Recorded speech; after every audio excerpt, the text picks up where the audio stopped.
কর্মবিরতিতে যাওয়া পুলিশ সদস্যরা পুরাতন পোশাকে ফিরতে চান না বলে মন্তব্য করেছেন অন্তর্বর্তীকালীন সরকারের স্বরাষ্ট্র মন্ত্রণালয়ের উপদেষ্টা অবসরপ্রাপ্ত brigadier general M Sakhawat Hossain.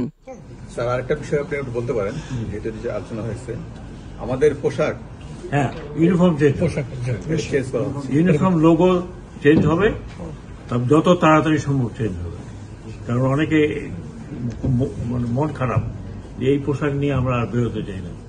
রোববার দুপুরে রাজারবাগ কেন্দ্রীয় পুলিশ হাসপাতালে আহত পুলিশ সদস্যদের দেখতে গিয়ে তিনি এ মন্তব্য করেন।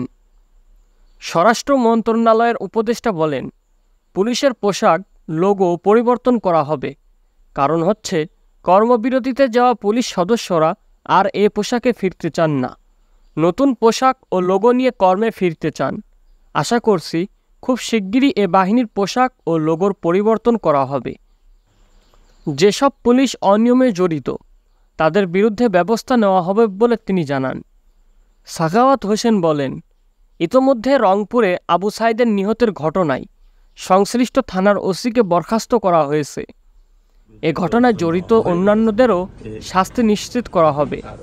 শুধু তাই নয়, যারা হুকুমদাতা তাদেরও আইনের আওতায় নিয়ে আসা হবে বলে মন্তব্য করেন তিনি। পুলিশ কমিশন নীতি গঠন করা হবে উল্লেখ করে তিনি আরও বলেন, কোনো পলিটিক্যাল পার্টি যেন পুলিশকে মিস ইউজ করতে না পারে। তাদের বিরুদ্ধে কি দোষ কি আসছে।